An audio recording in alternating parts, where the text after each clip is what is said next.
Utram Patra Surupam Rupam Tasakaja Purim Maturim Goshvartim Radha Kundam Girivaram Ahuradika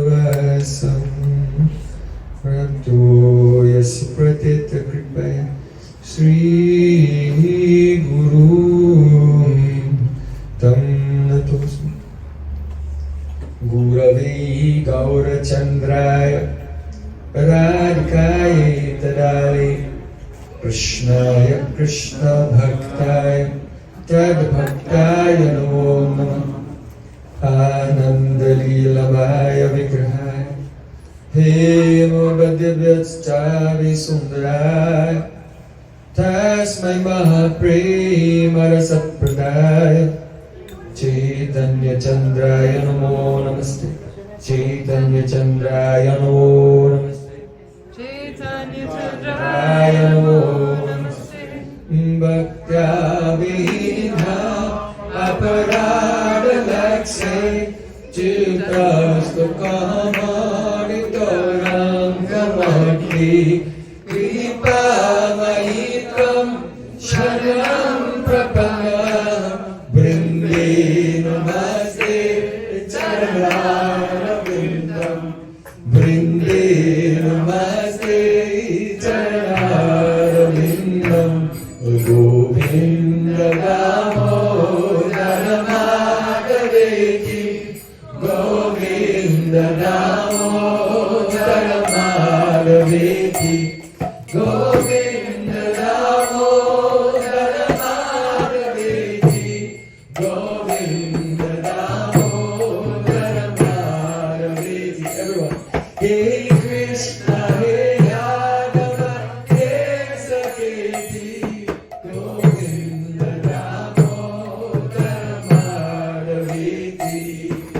Sham Sundar Shvandashika Smarha Sumuralim Manara Radhikarasakamama Kripanete Supriyacharna King Kurim Kuru Tavairasmi Najivami Tayadana Jivikaya Devi Tam Namam Charnantikam. First of all, I offer my Sastangi Dandavat Puspanjali, my heart like flowers, thousands of times at the lotus feet of my holy master, my supremely worshipable spiritual Gurudev, Asmatiya Parvarajatam Guru Pada Padma, Nityalila Pravishta Om Vishnu Pada, Ashto Tarasta Sri Rupanugacharya Varya, Srila Bhaktivedanta Narayan Goswami Maharaj. Secondly, I offer my pranam thousands of times at the lotus feet of my Param Gurudev, to Srila Prabhupada and to all of us, Sri Rupanuga Gaudiya Guru Parampara. And finally, I offer my pranam to all the Samad Vaishnavas and Vaishnavis, Vancha Kalpatarusa. Upasana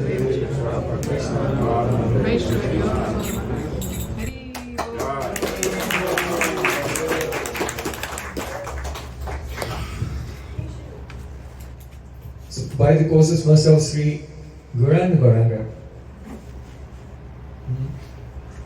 the Gaudiya Vaishnavas throughout the world have begun the grand celebrations to celebrate, to honor the 150th anniversary of Prabhupada Srila Bhaktisiddhanta Thakura in this world.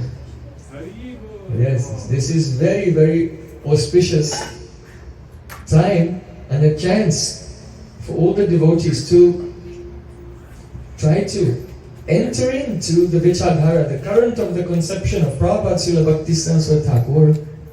That will be very beneficial for all of us. So you may know that in honor of this occasion, we have published some lectures of Prabhupada Srila Bhaktisiddhanta Thakur, which have never been published before. Very, very important. This is his lecture on the subject of Gaudiya-Darshana. So we want to discuss this evening.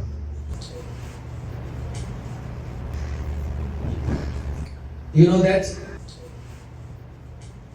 in the late 19th century, late 1800s, Srila Bhaktivinoda Thakur, he was preaching so powerfully, especially to all the intelligentsia in Calcutta.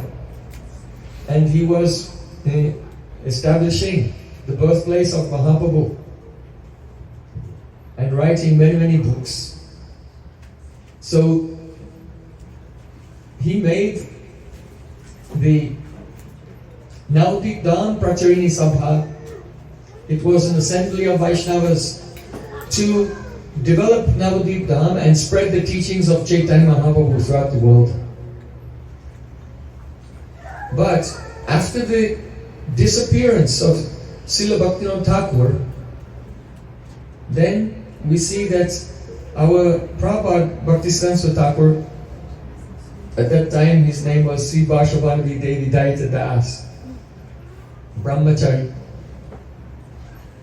He left the Navadvip Dham Pracharini Sabha that had been established by Srila Bhaktivinoda Thakur, and he established the Gaudiya Math.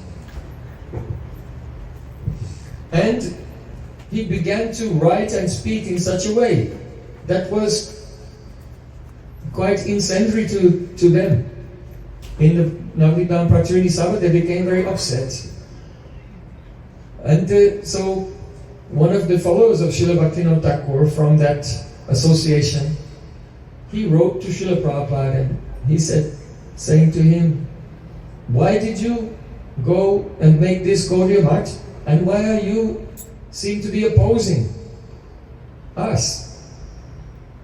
In reply, Prabhupada Srila Bhaktisiddhanta Thakur, he wrote that one evening in the summer of 1915, just before Srila Bhaktivinoda Thakur entered into the Nitya Leela of Sri Radhakrishna, Srila Bhaktivinoda Thakur called me, he said, and he said these words: the corrupted seed of the conception of Rupa Kaviraj will rise up like a poisonous snake in the hole of a tree, in the hearts of the devotees, in the Navadvip Dham Pracharini Sabha, and bite them, and they will deviate from the path of Shuddha Bhakti as taught by Srila Rupa Goswami and the pure Rupa Nuga Vaishnavas. Then Prabhupada said to Srila Bhaktivinoda Thakur, as long as I am alive, I will oppose it. And I will stop the rising up of misconception within this fledgling movement that you have begun in Navadvip Dham. So Srila Prabhupada, he told that devotee who was inquiring, it's because of these words of Srila Bhaktivinoda Thakur that I am opposing you. You have some misconceptions. And if you continue on the path that you are going, and you don't hear what I'm saying, then you will have a very bleak prospect. Your prospects will become very bleak on the path of bhakti. So, what is it? There were many learned persons in that assembly. They were not illiterate persons. They knew. They were experts in Bengali literature and Sanskrit literature. They were very educated in the Vaishnava literature also. But their ideas were wrong. How is it possible? What did Srila Bhaktisiddhanta Thakur do to correct them? Now, the mistakes that they were making, these are not uncommon mistakes. They can be found everywhere. So only if a person will hear very deeply the explanation of Srila Bhaktisiddhanta Thakur then we can become free from those misconceptions.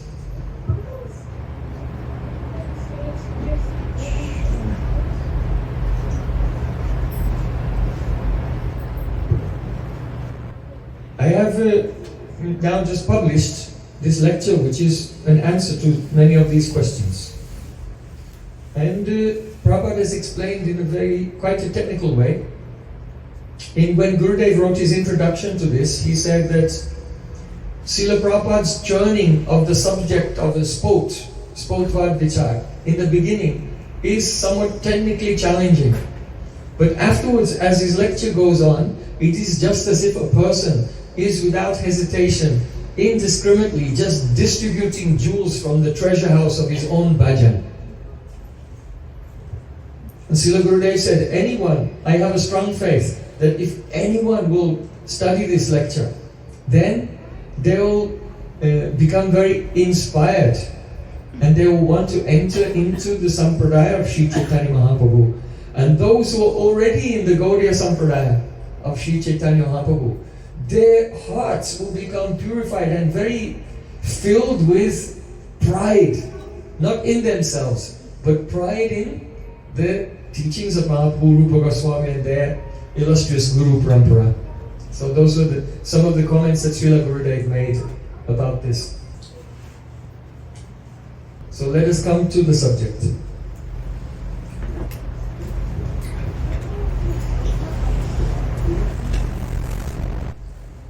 Perhaps you know, in the beginning of Srimad Bhagavatam,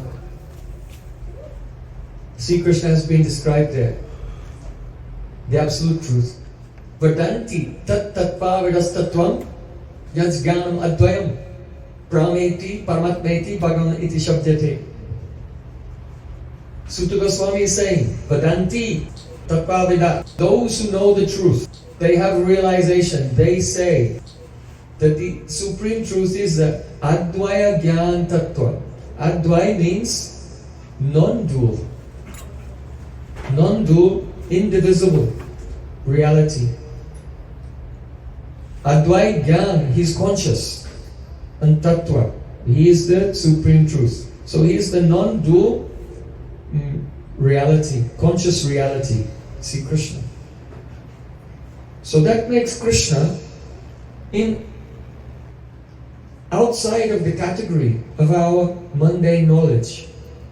Because all of our thoughts of our material mind and intelligence and all the things we know, they are in the category of duality.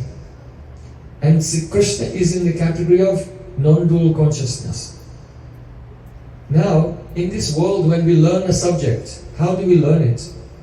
We learn it by collecting pieces of information. You go to school every day, you learn one thing, you learn something else. And by collecting all these pieces of information, then we put those pieces of information together and we make a conceptual structure. And now we feel ourselves to be familiar and fluent in that subject. So Prabhupada Bhaktisiddhanta Thakur calls this the method of piecemeal accumulation of knowledge. So that is, okay, if you're learning a subject which is divisible, which is khanda, which can be in parts, but is Krishna a divisible entity? Krishna is akhanda tattva, he's an indivisible entity. So you cannot know him by learning, by taking pieces of information and then putting them all together and accumulating some conceptual, the edifice, and then admiring it. Oh, look what I have constructed in my mind. If you learn about Krishna like that, then that edifice that you are admiring is actually not Krishna. That is your manodharma, religion of the mind only. So then, the problem comes is, because in our material life we are used to receiving education and learning subjects in this piecemeal accumulative way, then when we come to the path of Krishna consciousness, we just immediately assume, because actually we don't have any experience of any other type of learning. We assume that this is the way that we'll learn about Krishna from Guru. So we go on listening, we collect things, And we try to understand. But actually Krishna cannot be known in this way. So then the question arises, how is Krishna known? So Krishna is known through the medium of Shabda Brahma. Shabda Brahma. Transcendental sound. Transcendental sound is such that when the pure Vaishnava who has realization of the beautiful Swarupa of Krishna speaks, then the Swarupa of Krishna is the Mukharita. It becomes sound and leaves his lips, and then it enters into the ear of the disciple. And when it enters into the ear of the disciple, that sound, it has what is called spot dharma. The word spot means bursting. So the sound immediately causes spot. The appearance of Krishna, not his foot or his hand or his eye. Krishna is indivisible. Krishna, the complete Swarupa of Krishna manifests in the heart. Depends on the purity of the heart. If the devotee is in the stage of Nishtha, he has the Ekagrata Chitta, he is listening with one pointed attention and without any other desires, Anyavilasta Shunyam, then the Swarup, the form of Krishna will appear in the heart just by hearing. If the devotee's heart is more pure, in the stage of Ruchi, Krishna's sweet qualities and his associates will also appear. If this devotee is more advanced in the stage of Chakti, as Asakti, as he's listening, then the devotee's own Swarup will appear among those associates, and he will begin his internal seva. So this is actually the meaning of the word hearing. Note it down, it's very important. This is why Prabhupada is speaking about Gaudiya-Darshana, because on the path of pure bhakti, hearing implies darshan. Chanting implies darshan. Remembering implies darshan. So, this is described very beautifully throughout the Shastra. What does Krishna say in the beginning of chapter 9 of Bhagavad Gita? Raja Vidya, Raja Guyam, Pavitram idam uttamam, Pratyaksha-vagamam dharmyam, Susukam kartamavyam. Hey Arjun, this is the king of knowledge. It is the king of secrets. It is the most pure thing. And it is a Pratyaksha-vagamam dharmyam, Pratyaksha dharma. What does Pratyaksha mean? Perception. Bhakti is perception. It happens simultaneously. Perhaps you know another verse. Bhakti paraishanu bhavo viraktir anyatra chaisa trika ekakala prapadyamanasya yathasidasus tusti pustishudapano nugasam. See, Krishna explained to Uddhav that when we engage in bhakti, three things happen at the same time. Just like when we eat. When we eat, we get the tushti. That means we feel satisfaction. Tushti. We get pushti. That means we were weak, but now we feel strong. Our strength increases. And tushti shuddha apayo. The disappearance of hunger. So just as when we eat, these three things happen at the same time, not later, right? When you eat, you don't eat and then 10 minutes later you taste something, right? No, it's right there and then, at the same time as you're eating. So in the same way, when a person has actually entered into the realm of bhakti, then when they engage in hearing, chanting and remembering, right there and then at the same time, they experience three things. First, bhakti parishanu bhavo viraktya. Bhakti here means that the seva-briti, the joy, the ullas, the heart expands and one feels joy. That is analogous to tushti, the satisfaction. And then pushti, nourishment.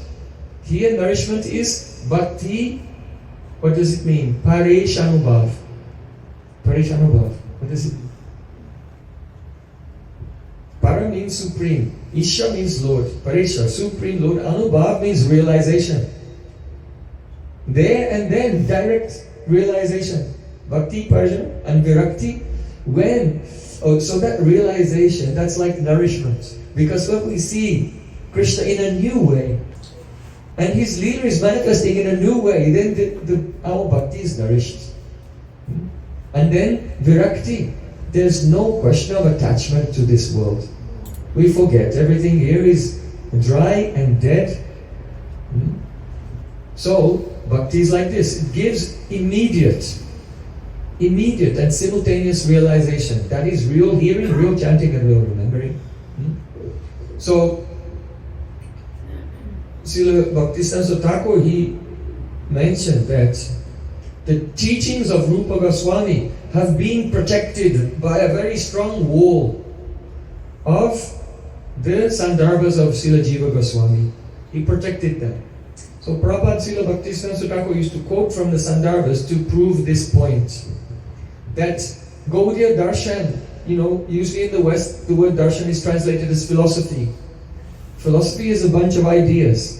But actually darshan doesn't mean a group of ideas. Darshan means what? Seeing. It comes from drish dhatu. Darshan comes from drish dhatu. Lut pratyay makes the word darshan. And it means avalokana. Avalokana, to inspect. It means sakshatkar, to have direct experience. It means upalabdhi, to attain and realize. So this is the meaning of darshan. So Srila Jiva Goswami Pad gives an example. One day, there were 10 people going on a journey. And they were traveling and they came to the bank of a river. When they came to the bank of a river, they hired a boatman and the boatman took them across. When they got out on the other side, the leader of the group deputed one of the members of the group. Hey, you just count and make sure that we all cross the river. So then that person, he began to count. 1, 2, 3, 4, 5, 6, 7, 8, 9. 9. Someone's missing. He asked his friends, I think someone's missing, can you count? His friend said yes. 1, 2, 3, 4, 5, 6, 7, 8, 9. You're right, there's someone missing. Where did he go? And who is it? So they were a bit confused. And then one elderly wise person was watching this quite funny scene. And he came up to the person who was supposed to count, and he says, Dasamas Tomasi. Dasamas Tomasi, that means you are the 10th person. And the moment he heard, you are the 10th person, his bewilderment, his confusion was gone. So, our acharyas have given this as the example of what it means, Shravanam, to hear. That when a person actually hears Shabda Brahma, that means our sense of hearing is material. And in India, when children are small, they have one ceremony, it's called Karna Bed Sanskar. Ear-piercing ceremony. So this Karna Bed Sanskar, the ear-piercing ceremony, is an analogy. It is a metaphor for the transcendental ear-piercing ceremony, which is known as Diksha. Diksha. Perhaps you have heard good, I would sometimes speak about the Vidva Drudi Diksha and Avidva Drudi Diksha. Vidva Drudi Diksha, actual Diksha, and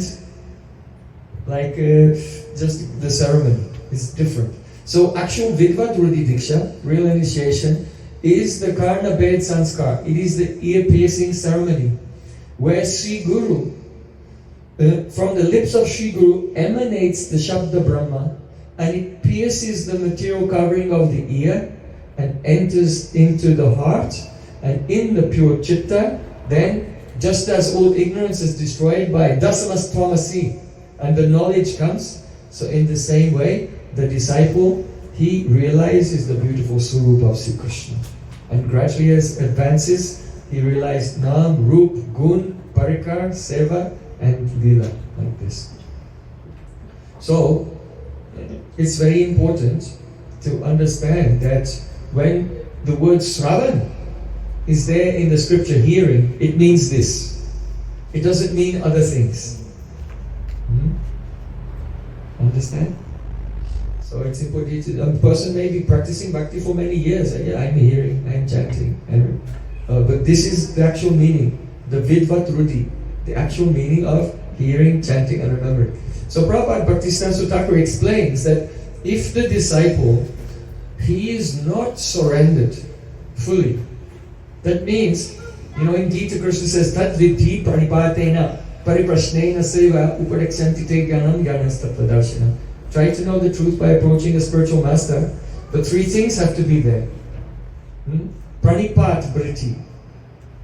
Bhaktisiddhanta Thakur said, our mind is full of movements of pran. All our thoughts and feelings and ideas are just movements of pran in the chitta. So there are many chitta vrittis, many memories, many dreams, many imaginations, many remembrances of the different mature activities and so on. But when the disciple has no other chitta vritti except for pranipat vritti, that is the mood of being in the state of continuous prostration before Guru and his parampara. Pranipat vritti, pariprashna vritti, atato brahma jigyasa, only the desire to know what is the truth, and seva vritti. How can I serve and please my spiritual master? When these three vrittis are only there in the heart of the disciple, then he can receive the tattva-darshana. Jnaninas tattva-darshanaha. Those who have the darshan of the truth can give that tattva. So how does it happen? Yasya devi parabhakti yata devi tathagaro tasait katita gata prakashante mahatmana. For one, as he is devoted to Krishna, he has parabhakti, pure devotion to his guru. Then tasyaite katita hyarta. Katita means the kata, that which is spoken by Guru, the artha, the actual object that he's referring to. Krishna. Harikatha and Krishna are not two things. Harikatha is not a description of Krishna. Harikatha is Krishna. So that artha, that very substance, katita, which is spoken, that is Krishna himself, prakashante mahatmana. It is illuminated at once in the heart. That is hearing. So only the Satsishya, the real disciple, can hear. And only the Sadguru can speak in such a way to bring about the spot dharma, the bursting nature of the transcendental sound, Shabda Brahma. So, what happens if the disciple is not surrendered? Right? He has other vrittis, other ideas, attachments and ambitions in the mind. Then when he hears, then that sound of Shabda Brahma is intercepted, it is interrupted, it is interfered with, and the sound comes not into the heart in its natural form, but in four the perverted ways. The first one is called Paritschina Gyan. Paritschina means pieces. It is knowledge in pieces, like data, information. So then, the disciples is experiencing that learning from Guru is like going to college and learning a subject. You get the pieces and put it together just like this. Like learning a mundane subject.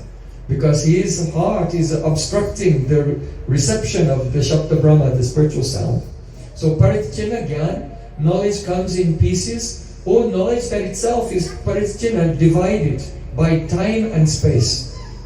Because Harikatha is the Nitya Seva Prakatya. It is the manifestation of Nitya Seva to Radha and Krishna. So, that Nitya Seva is eternal. No past, no present, no future. It is beyond time and beyond space.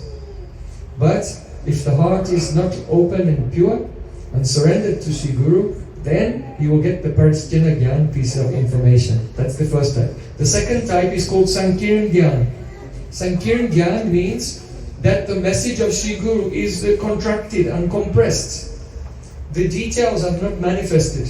So it's become so vague and not clear. Just like it is said about Rupa Goswami. Nirakirahamsana. Rupa Goswami is like a swan who can separate milk from water. So when he heard from Chaitanya Mahaprabhu, only he was able to separate the mixed bhakti from pure bhakti, to separate the pure bhakti into sadhana bhakti, bhava bhakti and prema bhakti, to separate the sadhana bhakti into vaidhi bhakti and raganuga bhakti, to separate the prema bhakti into sneha, man, pranaya, rag, anurag, bhav, mahabhav, rudabhav, adhirudabhav, modan, mohan and madan. In other words, when he heard from Mahaprabhu, the knowledge that he received in his heart was not sankirtan, it was not contracted, but it was all unpacked into its beautiful, crystal clear and crisp varieties of the transcendental world.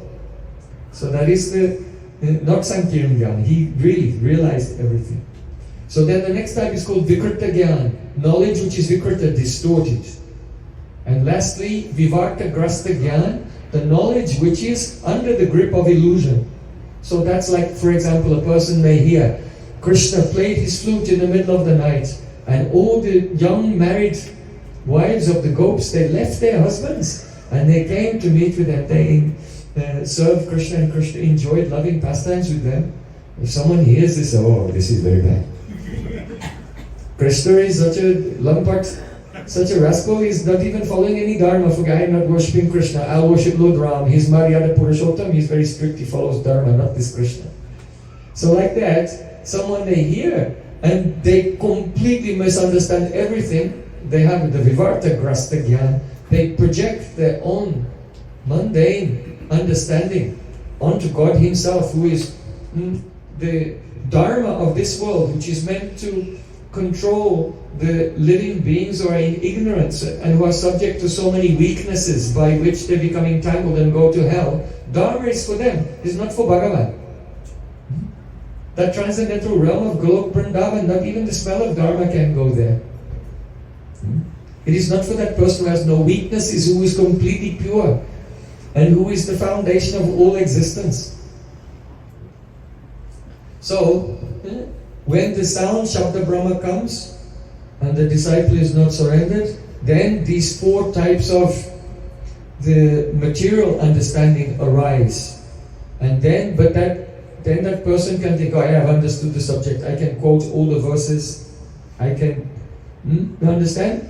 And then they teach it to the next person, they teach it to the next person, and it becomes what? Apasampradaya. This is how Apasampradaya comes about, due to the incomplete transmission of Shabda Brahma.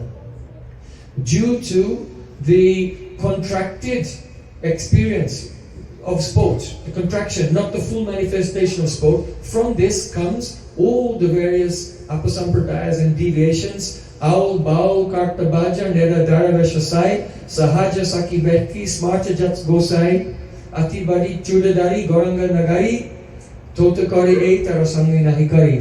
These are 13 apasampradayas. And they they manifest in this world again and again. Even you don't have to go to an apasampradaya and learn about that apasampradaya. It automatically happens when there is the incomplete manifestation of the spot by hearing from Shiguru. It happens automatically. And so the same apasampradayas appear again and again. For example, has anyone heard of the Ritvik people? Right? Ritvik philosophy.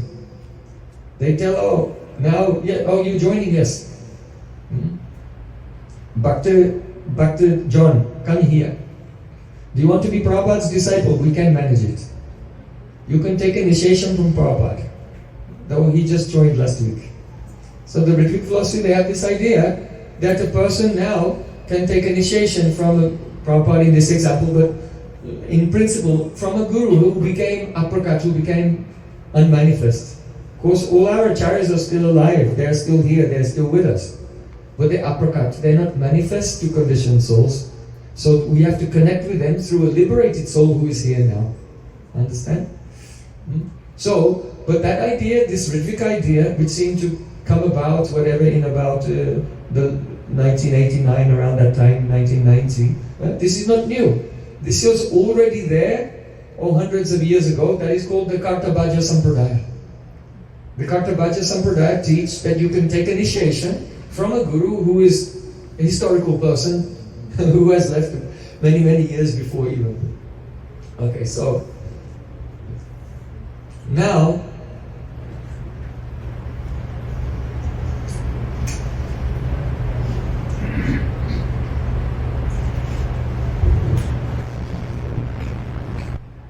I want to speak a little bit about the Spotvad Vichar in the beginning of the book, because some devotees are reading it and finding it's quite challenging. So we try to make it clear. In order to illustrate the wonderful nature of pure bhakti, how it gives the what is called jyotiti pratita.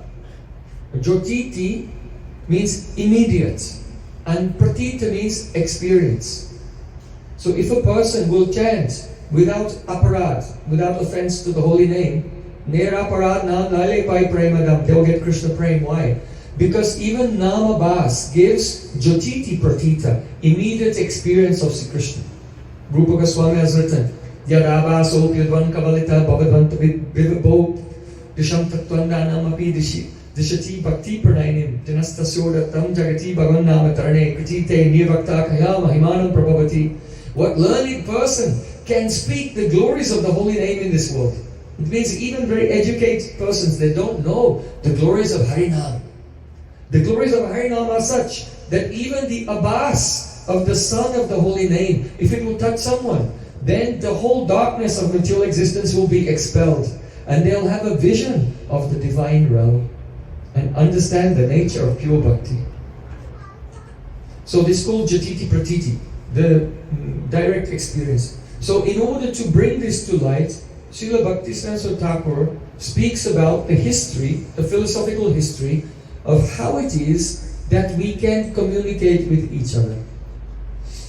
In other words, a sound comes from our lips, the other person hears it, and he understands, oh, you mean this thing.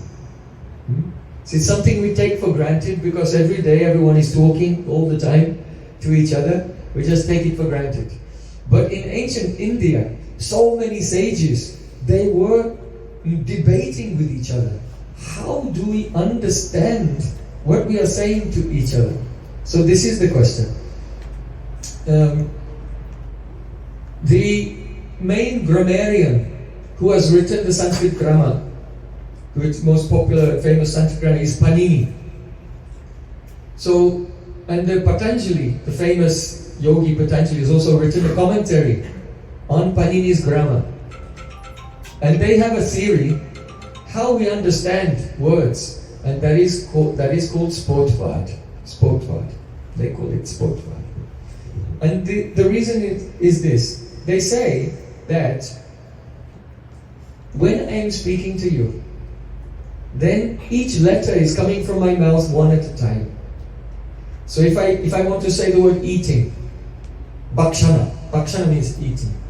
So Bhakshana. There are 3 syllables here. If I only say Ba, you don't know what I'm saying. If I only say Ksha, you don't know. If I only say Na, then you don't know.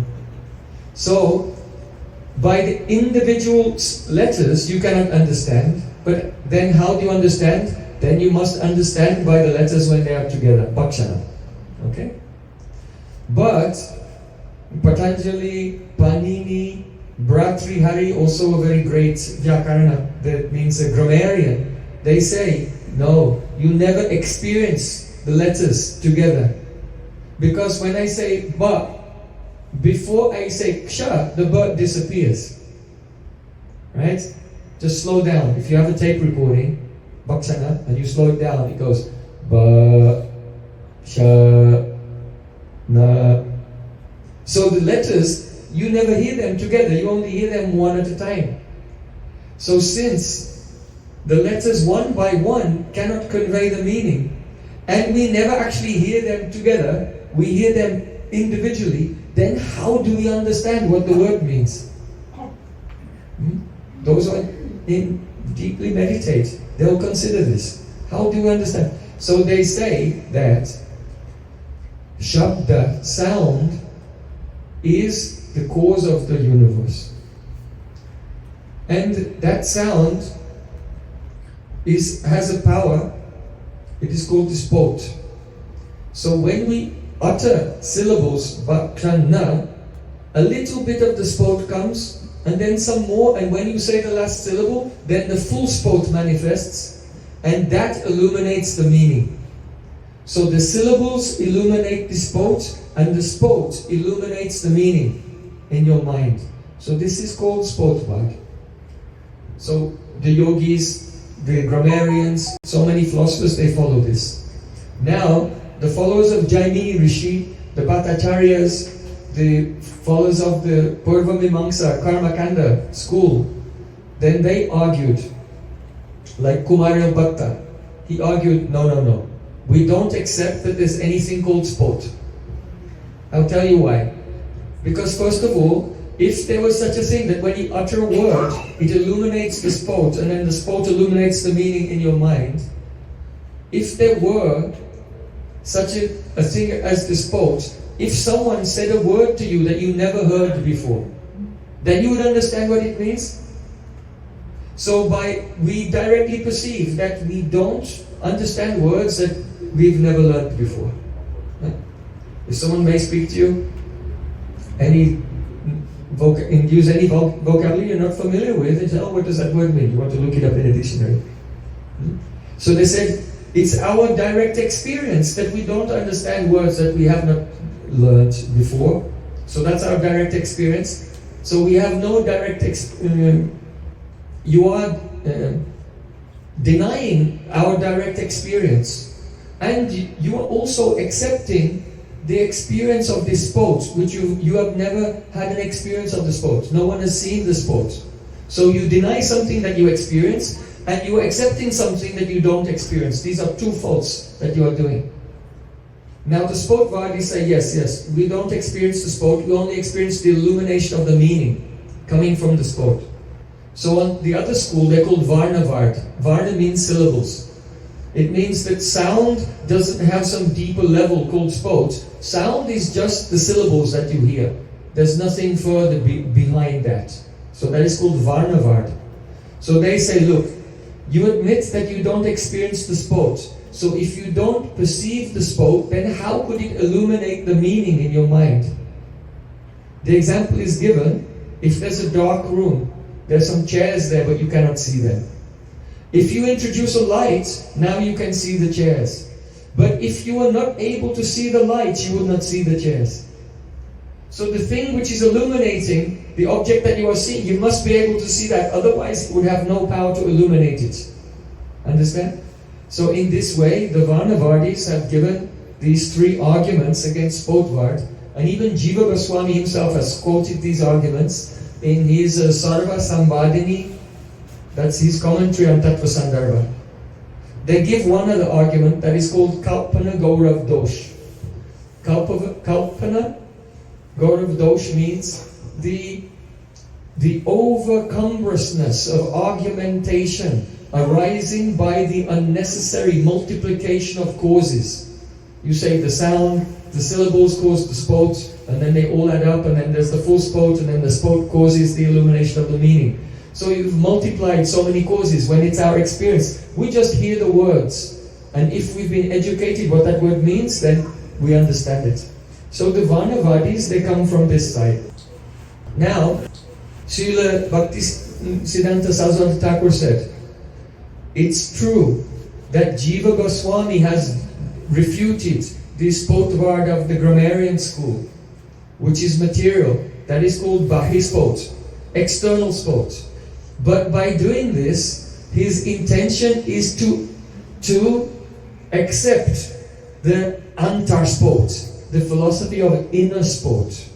So generally people only know the grammarian's idea of spotvad, so that's been rejected. That is Bahispot, external spot. But there is an internal spot, antar spotvad, and that is described in the 12th canto of Srimad Bhagavatam.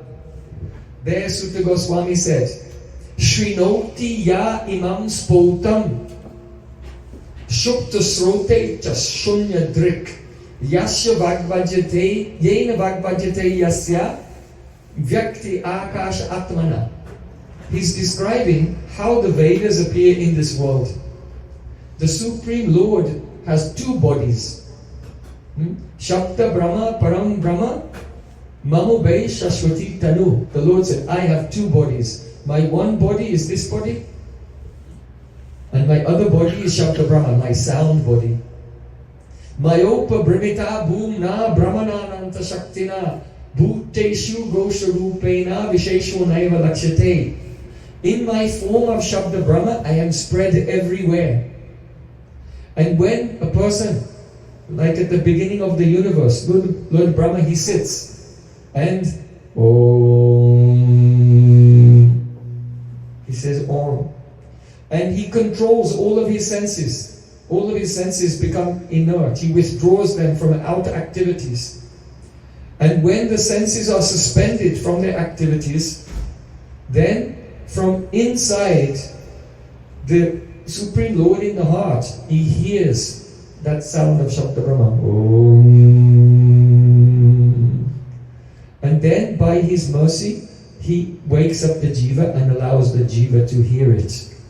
And so that sound now appears to the consciousness of the jiva, and that transcendental internal sound appearing to the Atma when all his senses are suspended and withdrawn from external sense gratification is called sport. And that sport manifests first Brahman, realization of Brahman, then Paramatma, and then Bhagavan, see Krishna himself. So this is what has been described by Chaitanya Mahaprabhu in Shikshastakam. Srila Bhaktisiddhanta Thakur said that there are 6 Vedangas, 6 Vedangas, the 6 branches of Vedic knowledge, like Jyotish, astrology, Nirukta, etymology, Kalpa, Vedic ritualism. One of them is called Shiksha. So Shiksha means how to pronounce mantras in such a way in a Vedic sacrifice that they are effective. Because in mantra there should be matra, there should be emphasis on certain syllables, there should be swara, correct pronunciation, and there should be the level also. There are 3 levels of intonation when one says the mantra. Purusha evi dagam saravam. Sometimes you have to go up, sometimes you have to go down. So this science of how to pronounce the Vedic mantra is called Shiksha. Don't take it just as in a general way. Shiksha means instruction. Shiksha means the science of how to pronounce the mantra so it's successful. So Srila Bhaktisiddhanta Thakur said, Chaitanya Mahaprabhu was given Shikshastakam. And this Shikshastakam is teaching us how to utter the Hare Krishna Mahamantra, that it becomes successful. Param Vijayate Shri Krishna Sankirtanam. That the full power of Prem will manifest and will enter into Radha Krishna's eternal service. This is why it's called Shikshastakam. And the Spoktavad has been described by Chaitanya Mahaprabhu by the words Vidya Vadhu Jivanam. Vidya Vadhu Jivanam. This Sankirtan is the life and soul of one very chaste bride. Just like a newly married girl is completely focused on her husband. She never thinks of anyone else or anything else. She never serves anyone else. She's completely chaste and faithful and only serves him. So in the same way, that Vadhu, that bride in this metaphor, is Vidya, transcendental knowledge of Krishna's Goloka Vrindavan. So she never serves anyone who follows karma, jnana, yoga, tapasya, or even in Kali Yuga, those who do the other angas of bhakti. No. Vidya Vadhu Jivanam. Only Sankirtan is served by all transcendental knowledge. In other words, by uttering the first Namabhas and then Shuddha Nam, all transcendental knowledge appears in the heart. This is the meaning of the antar sport, the inner sport. So Rupa Goswami expressed this also with using the same language. He said, Atashi Krishna Namadi Na Bhavat Grayam Indriyai Sevan Mukhi Jivado Swayam Eva Spurati. What does Spurati means? Sporti, yeah, sport. The word Spurati means he bursts. In other words, the Spota Dharma of the name reveals everything within. Nam, Rup, Gun and Lila. Himself is manifest. So this verse is describing the Spota Dharma of Harinam. Now, one may say, oh, I am hearing, I am chanting, but I am not experiencing this. So that means that that person has not entered into the realm of bhakti yet. Rupa Goswami describes in Bhakti Rasamrita Sindhu 64 angas of bhakti, right? So the first 20 angas, Guru Padashray, Diksha, Guru Rasevan, Saddhama Prita Shiksha, Sadhu Maganugamam, taking shelter of Guru and serving him, testing each other. Then when faith is strong, after that, then initiation, Diksha. Then service to Guru. Then asking questions about Saddharma, the eternal Dharma of Bhakti. Following in the footsteps of the previous acharyas like this, there are 20 angas of Bhakti.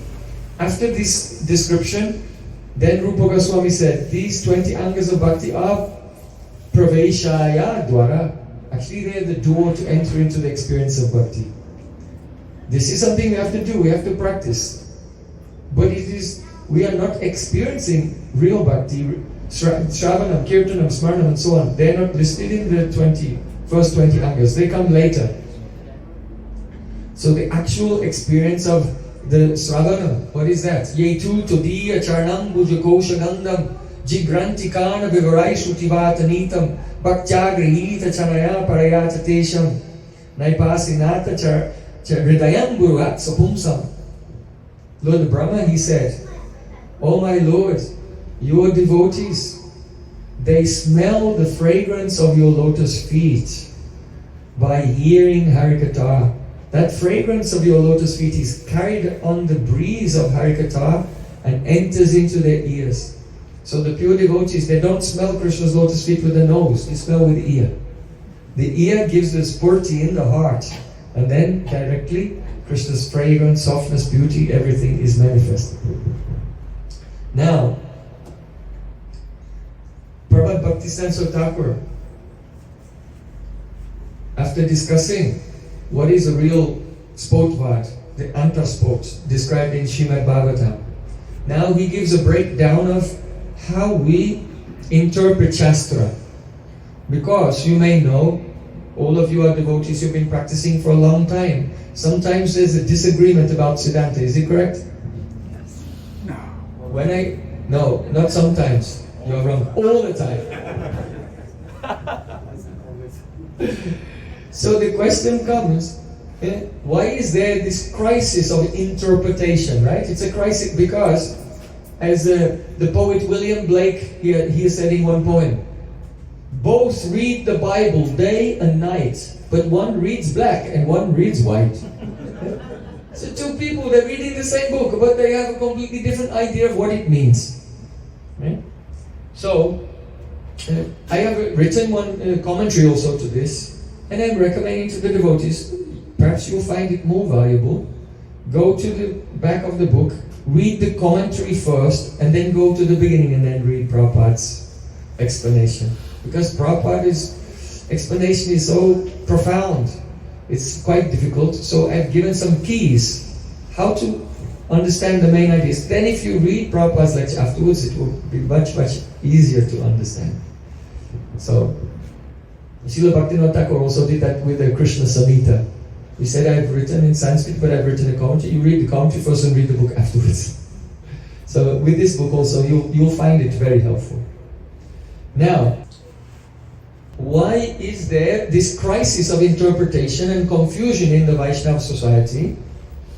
And what did Srila Bhaktisiddhanta Thakur do to resolve that crisis?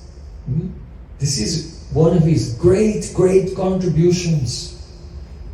I know this philosophy is a little bit hard. And I run the risk, if I'll just speak high philosophy, people will get up and slowly leave. And tomorrow no one will come. So, but what can I do? Prabhupada Bhaktisiddhanta Thakur said, if I will desist from speaking the truth, because someone may not like it, then I immediately fall in the category of atheist and I become an enemy of the Vedas. So I cannot do that. So So I have to tell the truth, the reality of Bhakti Tattva. So Prabhupada explained that everyone is reading the books, right? So in the books you see on the page there are words. Word is called pada. Pada. Now every pada, every word has a meaning. That meaning is called artha. So padartha is the meaning of the word. Now the power of a word to manifest its meaning to someone, that is called vritti. Vritti. Padartha vritti. The power of the word to manifest its meaning to you. Now these vrittis are of different types. So the first type is called bheda-vritti. Bheda-vritti means the direct primary meaning. The dictionary meaning. Direct primary meaning. The second type of vritti is called lakshana vritti. Sometimes we use words in such a way, but the direct meaning doesn't make sense. Then we have to go to lakshana, that means associated meaning. For example, everyone raise your hand. Everyone raise your hand. You're not listening to me. Why did you do this? I said raise your hand. I never said raise your arm. You should have just gone like this. Did anyone say raise your arm? I never said it. Why? Because you did not take the direct meaning. You took the lakshana vritti, the associated meaning. So you raised your arm. But I never said. Why? Because you think if I raise that distance, what do this do? This will do nothing. So you thought the direct meaning is useless. We have to go for the lakshana vritti associated meaning. Correct?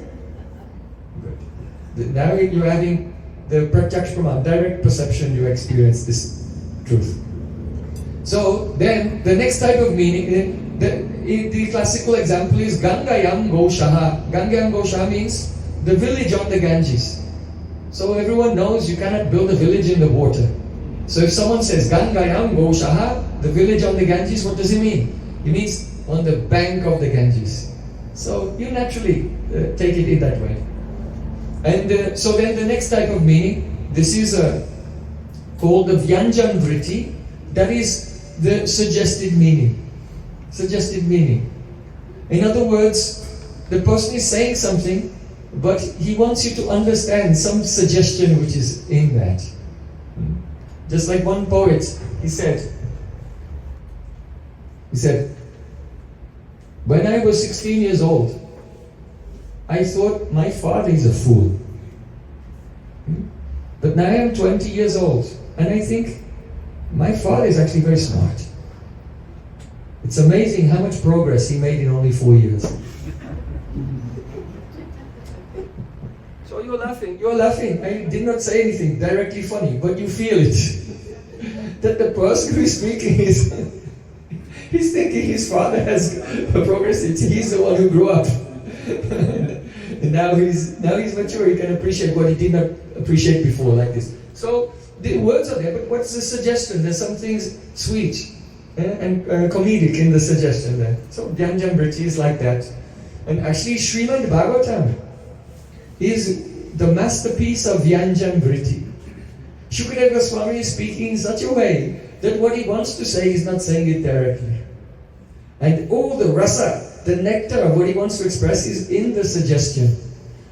And so only those who are the Mahabhagavad Vaishnavas, they can hear Srimad Bhagavatam and read Srimad Bhagavatam, and they can feel all the waves, not only suggestion, dwani, but inside that suggestion there's another suggestion, anudwani, and in that another one, pratidwani, like this. So in this way they relish the Srimad Bhagavatam. Okay, now, of these three types of vrittis, just come back to the first one, the direct meaning, mukhya vritti. This mukhya vritti or a bheda-vritti, it also has three types. The first type, that is called the yogiki vritti. It means the etymological meaning.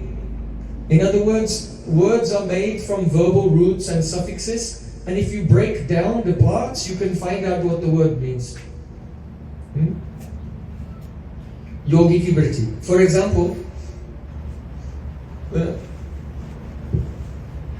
if you say the pachak, who cooked the feast today? Raise your hand. Raise your arm. Who cooked the feast today? Yes, Krishna Mohan. Yes. So, he is a pachak. So, if you take the word, the verbal root pach, it means to cook. And then you add the suffix to it, becomes pachak. So the person who cooks is called pachak, the chef. So today Krishna Mohan is pachak. So this is an example of the yogi ki vritti, how to take the word, look at the parts of the word, and from the etymology we understand it. But actually we don't understand all words like this. Another type of way of understanding, this is called ruddhi vritti. Ruddhi vritti. It means the conventional meaning. In other words, the word by etymology it may mean something else, but everyone takes it in a particular way. For example, if we say mandap, we're going to the one Harikatha program. Where? Oh, it's in the garden of Krishna Mohan. There's a very beautiful mandap. Mandap means some shelter has been made and everyone goes there to have a festival. This is called mandap. But if you break down the word mandap into its etymological parts, then manda means ornaments, bhushan. And pa means one who protects. So mandapa etymologically means one who protects the ornaments. But when I tell you, we're going to the program in the mandap, you don't think, we're going to the one who protects the ornaments? You know. You take mandap in a conventional way, that we always use it in that way, so that is called ruddhi vritti. Then, there's another type, this is called yoga ruddhi vritti. It's a combination of two, etymology and convention together, yoga ruddhi vritti. So example is pankaj. When we say pankaj, what do we mean? What does pankaja mean? Lotus, yes, lotus. Panka means mud, and ja means born. So what is born from the mud? Well, there's probably hundreds of things born from the mud, right? Frogs, toads, reeds. There's so many things born from the mud. But, so we take the etymology, pankaja, born from the mud, we accept that, but that's not the whole story. By convention, we take it to mean only one of the things born from the mud. We don't mean the frogs and the toads, we mean what? Pankaj is lotus. So this is a combination. Now, ruddhi vritti, the middle one we are discussing, ruddhi vritti, the conventional meaning, this also has three types. The first one is called vidvad ruddhi vritti. This is the important thing to learn. Vidvad ruddhi vritti. Why? When Prabhupada, he left that Navadvip Dham Pracharini Sabha, because the Srila Bhaktivinoda Thakur said some deviations were coming. So he left and he established the Gaudiya March. And Prabhupada Srila Bhaktisiddhanta Thakur, he gave some definitions of Gaudiya March.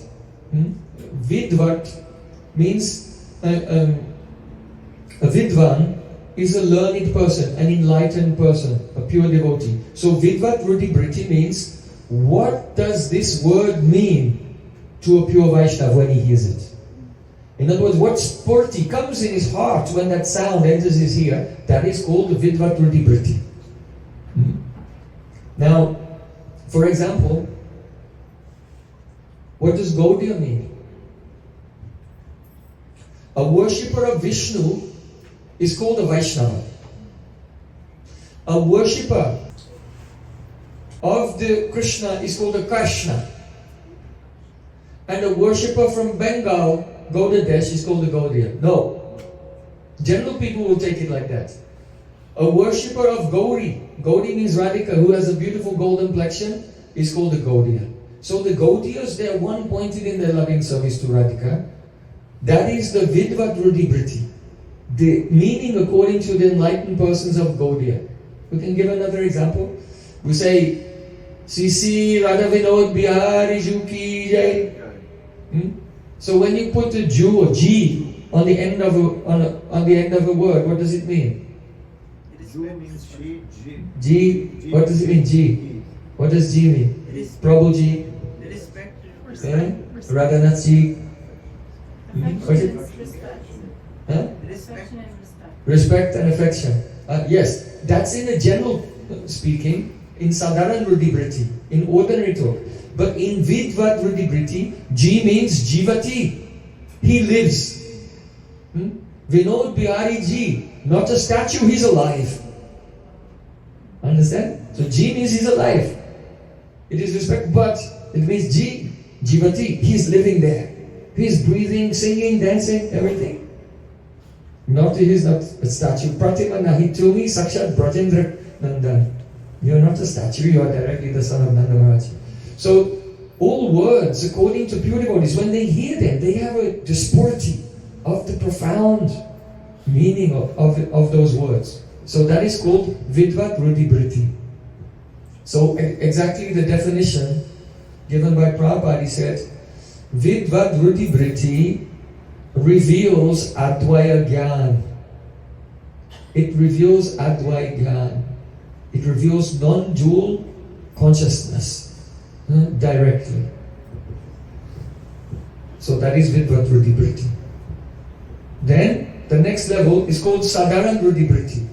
Sadharan means ordinary, the ordinary conventional meaning.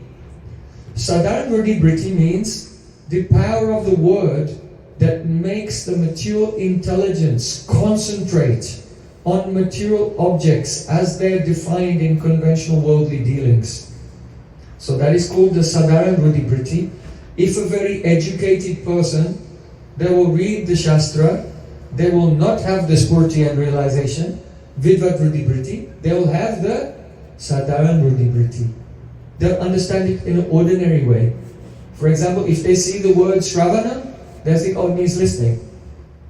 But the pure devotee, when they hear the word Shravanam, they think, oh, it means directly experiencing Krishna in the heart.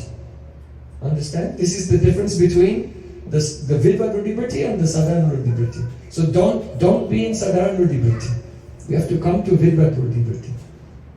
So then, the next one is called Agya Rudibriti. Agya Rudibriti means, Agya means an ignorant person. So, when an ignorant person hears the Shastra or reads the Shastra, then there is even further contraction of than the Sadharan Rudibriti, and it establishes the customs of persons in the mode of Tamagun and Rajagun. So those in Tamagun and Rajagun, they take this meaning, Agya Rudibriti. Those who are more in Sattvagun, they'll take the Sadharan Rudibriti, and those who are pure devotees, they take the Vidvat Rudibriti. Vidvat Rudibriti. So, we can give some example how a person misunderstands the Shastra by taking the Sadharan Rudibriti or Agya Rudibriti, and how a person understands the Shastra properly by taking the Vidvat Rudibriti. For example, Rupa Goswami Pad in Bhakti Rasamrita Sindhu, he describes who is eligible for Raganuga Bhakti. He said, Tad tad bhavadima durye srute diryad apekshate nata shastra na yuktimcha talobutpati lakshanam.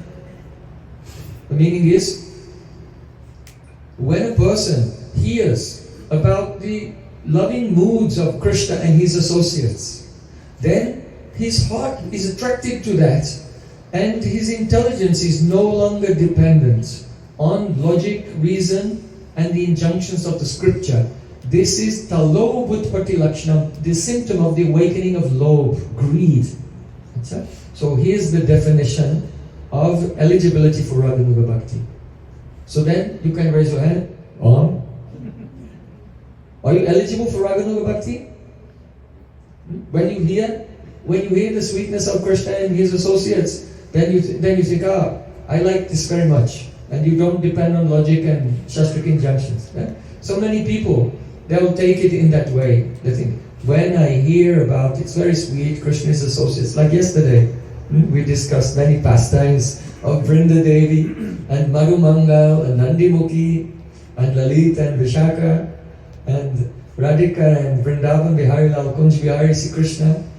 Everyone likes it very much. That time you don't depend on logic or reason or any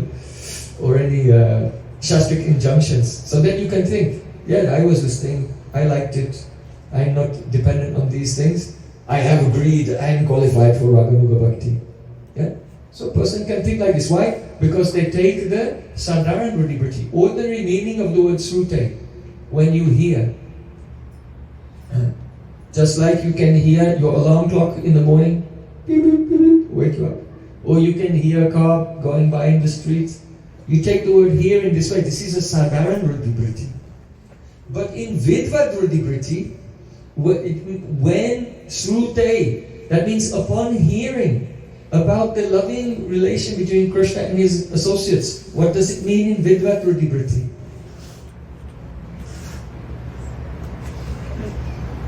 Spontaneous flow of vision of Krishna. Yes, it means when you're hearing, and as you are hearing, you see the associates in your heart and how they're interacting with Krishna, and you go, ah, beautiful, I want to be like that. And then one is not dependent on Shastra or logic or anything. This is the symptom that greed has come. Understand? So, if you take the Sadharan Rudibriti, then everyone thinks, I'm qualified for Raganuga Bhakti, and they just start speculating and everything. But if you take the Vidvat Rudibriti, then you realize, oh, this is actually very high. So in the commentary on that verse, Jiva Goswami, he says directly in the commentary, Srute Kinchid Anubhuti. Here the word hearing means some realization of what? The relation between Krishna and his associates. So Jiva Goswami in Bhakti Sandarbha, he said, Pratamam namna sravanam Shudantakaranam apeksham Shudej antakarane tad rupa shravanena tad yogyata udoy bhavati.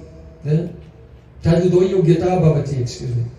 So Jiva Goswami here is saying, in the beginning one must hear deeply the holy name until the chitta becomes clean. And when the chitta is steady, then when you hear about Krishna's qualities, the qualities awaken. There's a spurti in the heart. And then, when Krishna's 64 qualities have appeared in the heart, then when you hear about his associates, there's a spurti of those associates. Like this. So it means that person who, hearing the pastimes of Krishna, is having the spurti of the associates. Unless he went through the stage of seeing Krishna's form and Krishna's qualities, he's not going to have the spurti of the associates. Then how will he follow them? So Srila Bhaktisiddhanta Thakur said that if a person is trying to do bhajan, but they have no internal darshan, internal vision, then their bhajan is not bhajan. They are only like one hunter going into the forest in the middle of the night and shooting arrows here and there, hoping maybe I'll hit something. Right? So shooting arrows in the dark and bhajan are two completely different things. So our bhajan actually depends on the Kram Prakash, the gradual manifestation of spot dharma. Swayameva spuratyadaha. It depends on the gradual manifestation of internal realization. So if a person tries to go beyond their level of internal realization, then their bhajan becomes imitation. So Prabhupada uses the word pautalikata. The word putalika means a mannequin. Right? If you go to a shop and you look in the window, you'll see so many mannequins are there, dressed up in all the latest fashions. So these mannequins, they're not real people. They're just putalika. Putalika. They're just the mannequins, they're dummies. They're fake, they're imitation, not real people. So, if our internal bhajan goes beyond the spoke dharma of Nam, now we do the pautalikata. It is idolatry, the worship of our material chitta vrittis. It is an imitation of bhajan. So Prabhupada Bhaktisiddhanta Thakur said, when pautalikata occurs, then there is the appearance of the prakrit sahaja bhav. And I'm giving so many definitions of very precise and scientific terminology. Because this word sahaja Actually, Sahaja is a wonderful word. It's worshipable for us. In Chaitanya Charitamrita he said, Sahaja gopira prem nahi prakrit kalam. The prem of the Braj gopis is Sahaja. Saha means with and Ja means born. They're born with it. Sahaja means natural. The love of Braj gopis is natural. It's not by force or speculation. They just naturally love Krishna and serve Krishna. So the gopis are called aprakrita sahaja. Aprakrita. Prakrita means material nature. Aprakrita means supernatural. So Braja gopis are aprakrita sahaja. Supernatural, spontaneous lovers of Krishna. But those who, they don't take shelter of the spoke dharma of the holy name. Like Mahaprabhu's guru told him before initiation, Mahaprabhu said, oh, Gurudev, can you teach me the Vedanta? He said, you are a fool, you cannot understand. Just understand this. Hare Nama, Hare Nama, Hare Nama eva kevalam, kalo nashteva gatiranyata. There is no other way. We cannot go around the holy name. Tabi jani aparada tohite prachur, Krishna nama bija tohe na kare ankur. In Chaitanya Charitamrita, the holy name of Krishna is like a seed. And it sprouts. Nam, Rup, Gun, Parka, Lila, like this. But here Krishnadas Kaviraj Goswami is saying, if you don't experience that the name is sprouting in your heart, that the spurti is coming. I think probably the English word sprouts, it must come from sport. Right? Because all English is based on Sanskrit. So I think sprout, it must have come from sport. If the seed of the name is not sprouting in the heart, then what is the cause? Tabe jani aparada tohite pracho. You should know there are many nam-aparads. So many offenses to the holy name have been committed, and so this experience is not coming. So this problem, it's necessary, you have to solve this by good association and go deeply into nam-tattva. Oh, that reminds me of one thing. I have another book. First aid for chanting the holy name. If you want to, try to improve japa every day and go more deeply into the holy name. Please study it very carefully. Here we have shown, when we pick up our japa mala, immediately we face with 15 different obstacles.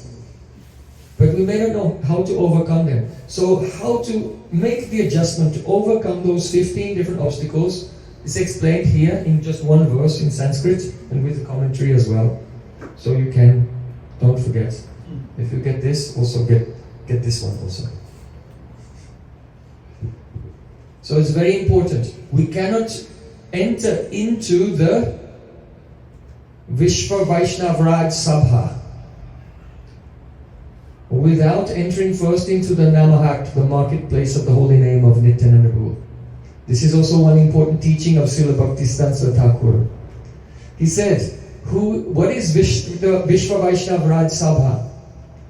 The royal assembly of the Vaishnavas of the universe. Universal assembly of, royal assembly of Vaishnavas. He said, Vishva Vaishnav Raj, the king of all the Vaishnavas in the universe is Krishna in the form of Chaitanya Mahaprabhu. He is Vishva Vaishnav Raj. And his Sabha, his assembly, is the Vishva Vaishnav Raj Sabha. And he is made the main minister of that assembly, Rupa Goswami. Rupa Goswami Par. And in that Vishva Vaishnav Sabha, there's one branch. There is the recruitment office. And the recruitment office is the Namahata of Nityananda Prabhu. So Nityananda is going everywhere. Bolo Krishna, Bhajo Krishna, Karo Krishna Shiksha. Chant the name of Krishna, worship Krishna, and follow Krishna's teaching in your life. And making everyone chant. And bringing them into the marketplace of the holy name. Becoming free from all Nam-aparads. And so that the seed of Nam Bij begins to sport. That's his Nityananda's function. But then, after being in the Namahata, the marketplace of the holy name, and becoming free from offense by the mercy of Nityananda, then you have to enter into the Vishva Vaishnav Raj Sabha under the guidance of Rupa Goswami Pad. They are the Rupa Nugas. So Prabhupada Bhaktisiddhanta Thakura has made this distinction. Just like Srila Narottam Thakur here says, Arako benitai chande korona hoibe Shansara basana moro kabe tuchto habe. When will Nitai be merciful to me? And my samsara basana, my material sanskars will be washed away. That's Chaito Darpana Marjanam. The mirror of the heart will become cleansed. Chaito Darpana Marjanam. And then after that, then what? Rupa raghunata pade hoibe akuti kabe hamabu jabose yukalapiriti. After that, when the samskaras have been cleansed from the heart by the power of the Namabhasa will do that. Then one must come in the shelter of Rupa and Raghunath, and then one can realize what is Yugalapriti, the beautiful love and affection of Radha and Krishna.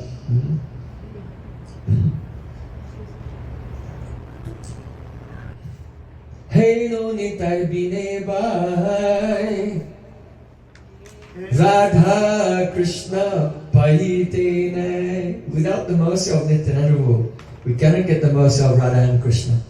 So only those who have been cleaned and endorsed by Nityananda Prabhu, then they can go from his Namahata into the Vishva Vaishnava Raj Sabha under the guidance of Srila Rupa Goswami Pad. But at the time of Srila Bhaktisiddhanta Thakur, persons who are still chanting Nama Parad, who interpret the Shastra according to Sadharan Ruddhi Britti and not according to Vidvat Ruddhi Britti, they're trying to, by force, enter into the Vishva Vaishnava Raj Sabha of Rupa Goswami. Neglecting all the basic important things. So Srila Bhaktisiddhanta Thakur has cleared this.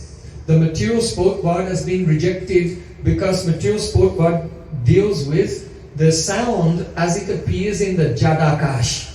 Jadakash, that means material space. It is external. But this sport word of Srimad Bhagavatam, that is dealing with the Chidakash, the manifestation of sound in spiritual space. So when the heart becomes clean, then Rit ka gane viraje, Srila Bhaktivinoda Thakur said, the sun of the holy name rises in the sky of the heart and illuminates everything. Then one begins to see the associates of Krishna and becomes very greedy to follow after them. This is really the Raganuga Bhakti. So there are many things to say. I just want to conclude this evening with a few words about the greatness of Srila Bhaktisiddhanta Thakur.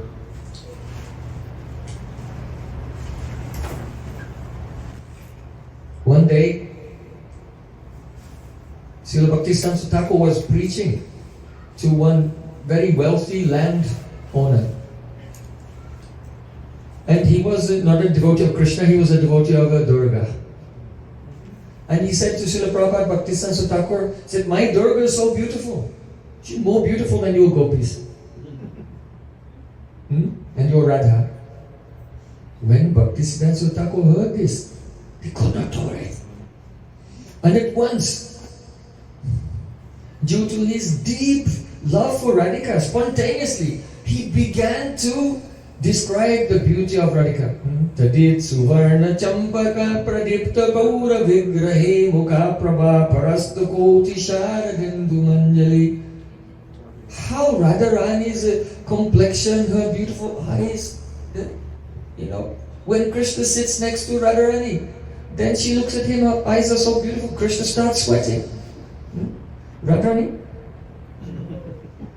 she flickers her eyes like this. Why? Because her eyelashes fan Krishna to stop him from sweating. But even though Krishna is fanned by the flickering eyelashes of Radhika, still he's sweating more seeing them flickering. So Srila Bhaktisiddhanta Thakur began to describe the beauty of Radharani. But then he realized, actually, this person is not qualified to hear these very high things. This is not even Brahman or Paramatma, not even Vaikuntha, beyond Dwarka, beyond Mathura. Even in Braj, the love of Radha Krishna is secret. It is hidden. Gopis hide from everyone this secret love. So then he realized, on the one hand, I should not speak to him. But on the other hand, I cannot stop myself from defending Radharani because she said Durga is more beautiful than Radharani. So there was a strong pulling in his heart. I have to describe the glories of Radhika, and another pulling in another direction. I cannot describe it in front of this unqualified person. And so because he could not decide what to do, and there was so much tension in his heart, Prabhupada, Srila Bhaktisiddhanta Thakur, he just fainted. Unconscious. He's not speaking by some memory or some idea, something he read in a book. He's directly realizing everything. When Srila Gokishoras Bhavaji Maharaj spoke Harikatha to him, it opened the vision of the spiritual world to him. This is the Vidvat Ruddhi Diksha, actually. So on another day, just before Prabhupada Bhaktisiddhanta Thakur was about to leave this world, he knew that his Gurudev, Dakshiguru and Shikshiguru, Srila Gokishoras Bhavaji Maharaj and Srila Bhaktivinoda Thakur, they were calling him, soon you will have to come and be with us forever. So then he wanted to give some final instructions to his disciples. Our Param Gurudev was there, Srila Bhakti Pragyan Keshav Goswami, and he told this to our Gurudev, Srila Bhakti Vedanta Narayan Goswami. So what I'm telling you is direct. Direct from one who was there, who heard from one who was there. So Srila Bhakti Pragyan Keshav Goswami was there, Srila Bhakti Saranga Goswami Maharaj was there, Srila Bhakti Vilas Tirtha Maharaj was there, and a few others. Srila Prabhupada, he said, I came to this world with a mission, but I am not satisfied. I wanted to speak about the glories of Vipralambaras, separation, and the reasons, the internal reasons for Chaitanya Mahaprabhu's appearance in this world. I wanted to speak about the glories of the Prem of Braja Gopis.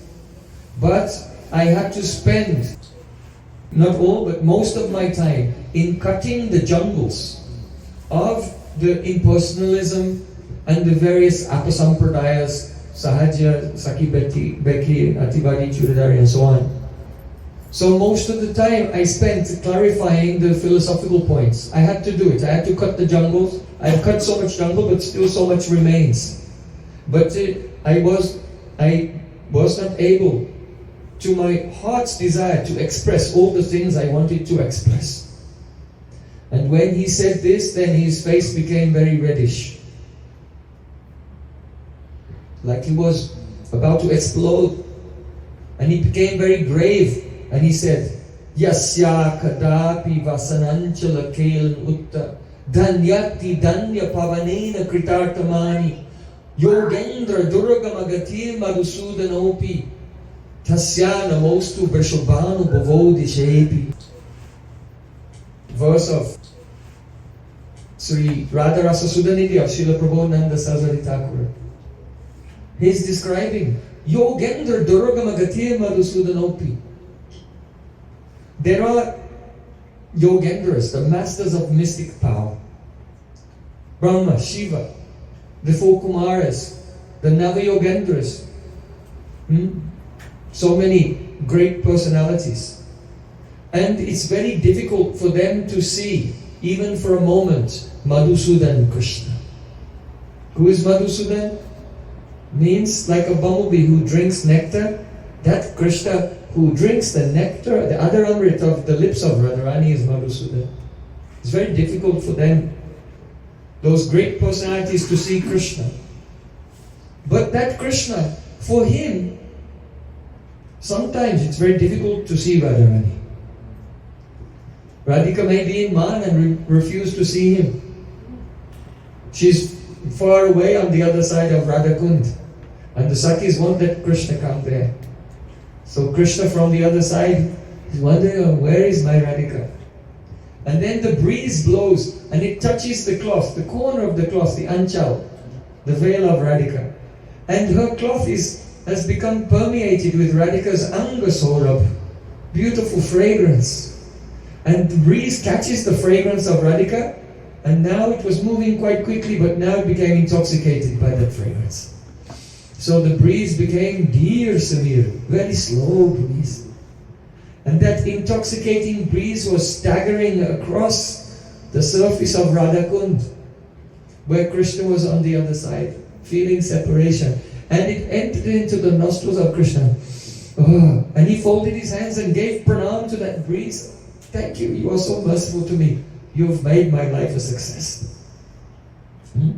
So the great Yogendras, they would think, oh, my life is successful if for a moment I could see Krishna. But that Krishna, he thinks his life is a success if from far away he can just sniff the fragrance of Radharani. So how great is Radharani? So Srila Prabhupada Sarasvati Thakur, I am not qualified even to give pranam to Radhika. I am just giving my pranam in the direction of Vrishabhanu Maharaj's place. In the direction of Srimati Radhika, I just give my pranam in that direction. Radhika is so high, her Prem is so glorious. How Krishna is completely vasibhut, controlled by the Prem of Radhika. So Bhaktisiddhanta Thakur is in deep bhav. I wanted to explain this. Then he said another verse from the Premapura Bheda Stotra. Prabhupada's face was reddish, he was exploding. And he said, Smara vilasita talpe japalila manalpam kramakriti parahinam bibrati tena sardam mita iva pariramba ramba vritaika vashma shanamapi mamaradha nityam anandayatvam shanamapi mamaradhe nityam anandayatvam. Oh Srimati Radhika, when will my eyes become filled with ananda seeing you? At what time? At that time when you secretly meet with Sri Krishna in a beautiful kunj of Vrindavan, and both of you are reclining together on a beautiful bed of flower petals. Smaravilasita talpe jaupalila manalpam. And as you play together, jaupalila manalpam, you are talking.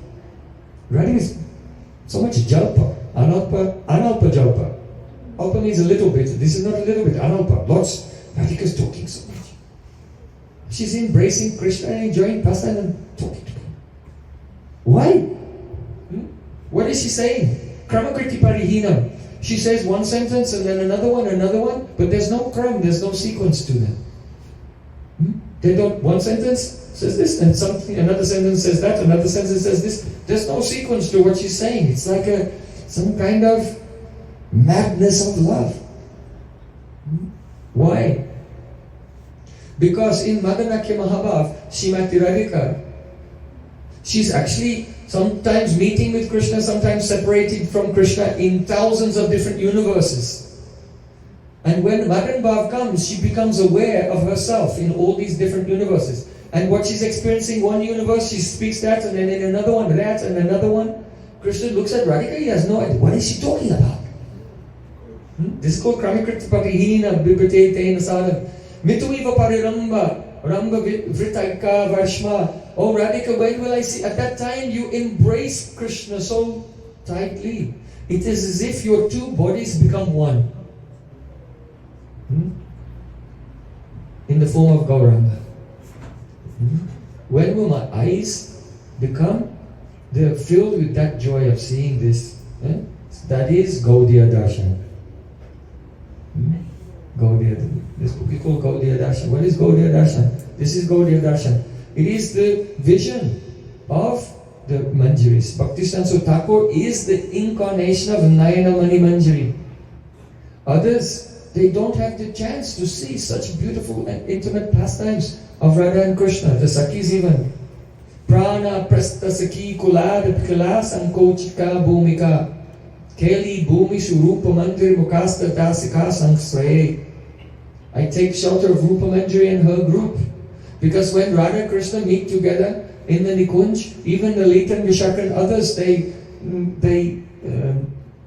recede. They recede into the background and go and sit underneath some tree somewhere on the bank of Jamuna, so Radha Krishna don't feel any inhibition. But at that time, the maid servants, like our Prabhupada Bhakti Saraswati, they can come and go as is necessary for the service of Radha and Krishna. So Srila Bhakti Saraswati Thakur, he was feeling profound emotion, and he began to speak. He said, I wanted to explain this, but I spent so much time cutting jungle, so now, just now I am leaving, but all of you should be together and take shelter of the Ashray Tattva.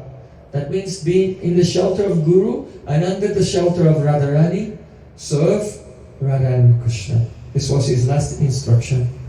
And then our Prabhupada Bhakti Saraswati Thakur, he requested Param Pujapad Srila Bhakti Rakshida Maharaj to sing Sri Rupa Manjari Pada, and then he became uppercut, disappeared from this world. So our Gurudev, he heard this katha directly from Srila Bhakti Pragyan Maharaj, who was there. That time he was Vinod Bihari Das Brahmachari, very near and intimate disciple of Srila Bhakti Saraswati Thakur. So Gurudev heard these words, and when he heard this, then he understood something.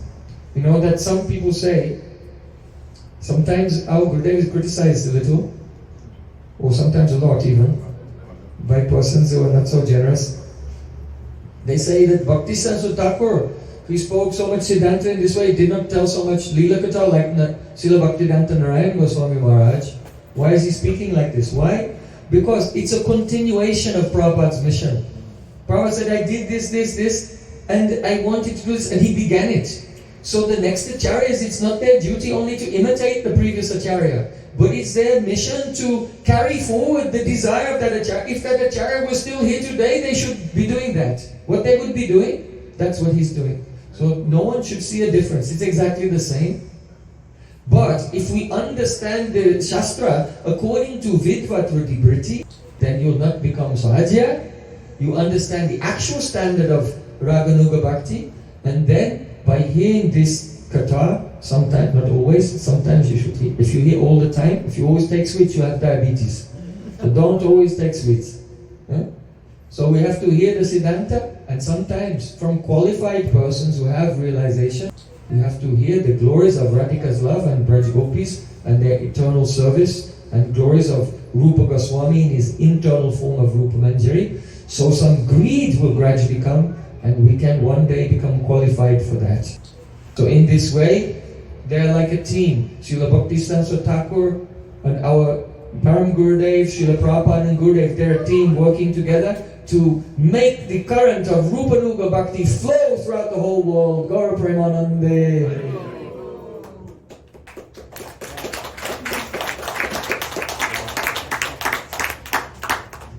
Hare Krishna, I'm very grateful to you for sitting patiently. Yeah? Now I have tortured you enough, don't worry, tomorrow it will be very easy. Tomorrow is Sunday, so Katha will be very easy and very sweet. But today I wanted to take this chance. Everyone, please try to take 5 or 6 copies of this with you and distribute to all your friends, and discuss it again and again, so that our line, our sampradaya, can remain pure Rupanuga Veshadhara, following all our great acharyas. Thank you. Hare Krishna. Hare Krishna.